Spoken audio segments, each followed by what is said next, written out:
The grand wedding of Carl Gmoser and Lulu Britz was held October 3rd, 1953, at New York's equally grand Riverside Church. For their honeymoon, the newlyweds drove cross-country in a light blue Mercury. They did the trip in 4 weeks. It might have gone faster had Carl not stopped every time he saw a train. Carl's fascination with trains apparently goes back to his childhood. Some little boys want to be cowboys or firemen. Carl wanted to be a train engineer. Carl said the trains were something exciting he could drive, not unlike trucks and planes for another Gmoser. After the honeymoon, Carl and Lou drove back to New York, and the two lovebirds found their first nest in an apartment at 153 East 18th Street. In 1955, Gary came along. Realizing that there was no way they would be able to fit their growing family and a Mayflower moving van in their modest apartment, Carl and Lou went house hunting in Westchester.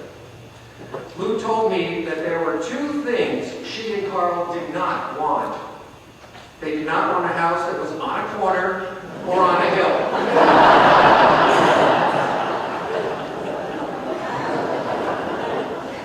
Apparently, Lou and Carl changed their minds once they found 218 Reed, right here in Crestwood.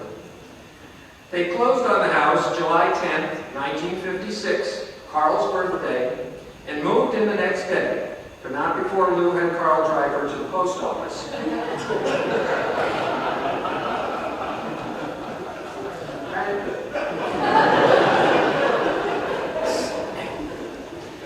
In 1960, Andrew was born.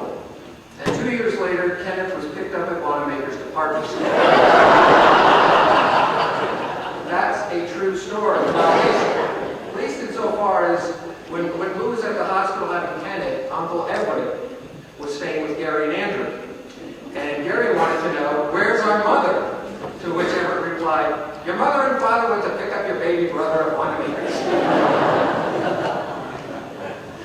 Whether they arrived by parcel post or by stork, the Gmoser boys joined their parents, embarking on what would truly be a wonderful life. Carl and Lou were both active in the PTA. Carl was president of the American Blue Jackets. And of course, there was Asbury Church. In the 50 years that Carl and Lou have been part of this church family, Carl served on numerous committees and the board of trustees. He was an usher and the best collection counter this church has ever known. A problem solver and an ever-present voice of reason. He was also the head dishwasher here since forever, working the mighty Hobart in that kitchen with flair and precision. Which reminds me, I must make this announcement. In honor of Carl, the family has requested that after the reception, you please wash your own dishes. Oh, and let's not forget Asbury Summer Theater. Carl's tireless devotion behind the scenes, as well as his star turn on stage as a member of the court and the King Mutiny Court Martial, were worthy of a Lifetime Achievement Award. Those of us who were there for the final scene of the final act of AST, I doubt we'll ever forget Carl coming out from behind the curtain to sweep the stage one last time at the end of each performance. One of the many contributions he made to AST in 32 years. But it was at home where Carl could always be found doing something. In the summer, he enjoyed his garden and took great pride in his big, beautiful tomatoes, which many of us enjoyed receiving. A memory the Gmosers hope you enjoy taking home later today. And who will ever forget all those dinners, brunches, and parties, each one an extraordinary Lou and Carl production. Here, too, Carl worked quietly behind the scenes.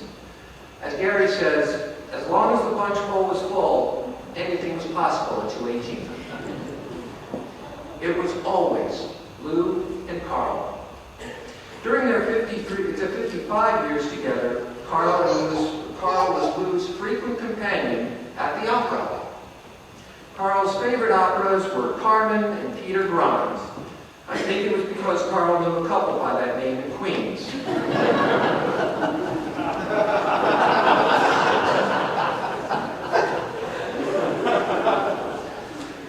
It was not uncommon for Lou and Carl to get home from the opera at 1 in the morning, and then for Carl to get up 3 hours later and go to work.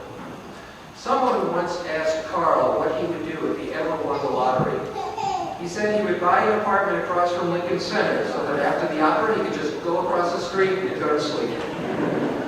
I guess nobody ever told Carl that going to sleep was what the opera was for.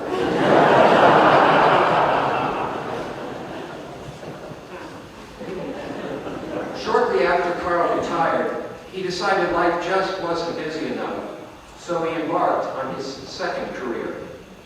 This one as an industrial inspector for Electrical Testing Laboratories, ETL, which is where Carl's brother Earl held many important positions over a long and distinguished career. For 19 years, until age 85, Carl traveled the Northeast, testing all sorts of things to keep us all safe.